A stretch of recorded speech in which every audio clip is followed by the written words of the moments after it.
உங்களுடைய நியாயமான கோரிக்கைகளுக்காக நீங்க வச்சு பண்றப்போ, இது உங்களுக்கு 100% வேலை செய்யும்.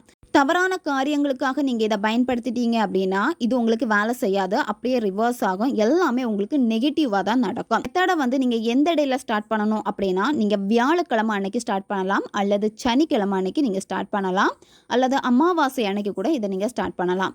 தொடர்ந்து நீங்க 9 நாட்கள் இந்த மெத்தட நீங்க செய்யணும்.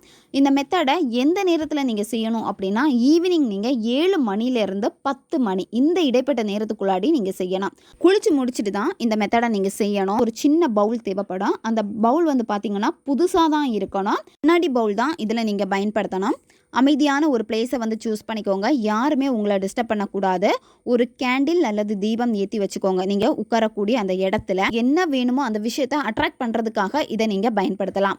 ஜாபுக்காக பயன்படுத்தலாம், மணிக்காக நீங்கள் பயன்படுத்தலாம், கடன் பிரச்சனை இருக்காது தீர்றதுக்காக நீங்கள் பயன்படுத்தலாம், மேரேஜ் நடக்கிறதுக்காக இதை நீங்கள் பயன்படுத்தலாம். இல்லை உங்களுக்கு வேறு மெட்டீரியல் திங்ஸ் தேவைப்படுது அப்படின்னா அதுக்காக நீங்கள் இதை வந்து பயன்படுத்தலாம். சின்ன துண்டு பேப்பர் எடுத்துக்கோங்க. அந்த பேப்பரில் வந்து நீங்கள் விரும்பக்கூடிய பர்சனுடைய பேரை வந்து எழுதுங்க. உள்ள வச்சுருங்க அந்த அடுத்து நீங்கள் என்ன பண்ணணும்னா கல்லுப்பு எடுத்துக்கோங்க. உங்களுடைய வலது கை கட்டை விரல், ஆள்காட்டி விரல், நடுவிரல் இந்த 3 கையும் சேர்த்து தான் கல்லுப்பு எடுக்கணும். இப்படி 3 விரல்களை யூஸ் பண்ணிட்டு நீங்க எடுங்க. இதயத்துக்கு பக்கத்தில் வச்சுக்கோங்க. வச்சுட்டு கண்களை மூடிட்டு என்ன விஷயம் வேணும்னு அந்த பேப்பரில் எழுதினீங்களோ அது உங்களுக்கு நடந்த மாதிரி விஷுவல் பண்ணுங்க. நீங்க நினைச்ச விஷயம் நடந்துடுச்சு அப்படின்னு ஹாப்பியா அதை வந்து நீங்க வெளிப்படுத்தணும்.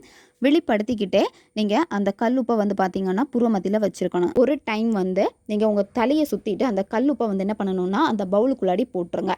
இந்த மாதிரி நீங்கள் 3 வாட்டி செய்யணும். சரியா? 3 வாட்டி செஞ்சுட்டு அந்த கல்லுப்பை என்ன பண்ணணும் அப்படின்னா நீங்கள் தூங்க போகிறப்போ உங்களுடைய பக்கத்தில் வச்சுட்டு நீங்கள் தூங்குங்க. மறுநாள் இதே மாதிரி தான் கல்லுப்பை மாற்றவே வேண்டாம். இதுக்கு கூடவே வந்து பார்த்தீங்கன்னா புதுசாக கல்லுப்பு எடுத்து நீங்கள் 3 வாட்டி இதே மாதிரி செஞ்சுட்டு அந்த பவுலில் போட்டுக்கோங்க. இந்த மாதிரி ஒவ்வொரு நாளும் நீங்கள் செஞ்சு கல்லுப்பை வந்து பார்த்தீங்கன்னா அந்த பவுலில் போட்டுக்கிட்டே வரணும். இந்த மாதிரி 9 நாட்கள் நீங்கள் செய்யணும். 9 நாள் முடிச்சதுக்கப்புறமா என்ன பண்ணணும் அப்படின்னா இந்த கல்லுப்பு அந்த பேப்பர் எல்லாத்தையுமே வந்து பார்த்தீங்கன்னா நீங்கள் ஒரு எல்லோ கலர் கிளாத்தில் நீங்கள் வச்சு மூட்டை மாதிரி கட்டிடுங்க. கட்டிட்டு எல்லோ கடியில் வச்சுட்டு தூங்குங்க 3 நாள். 3 நாள் கழிச்சதுக்கப்புறம் என்ன பண்ணணும்னா அந்த கல்லுப்பை ஊடுற தண்ணியில் கரைச்சி நீங்கள் விட்டுருங்க.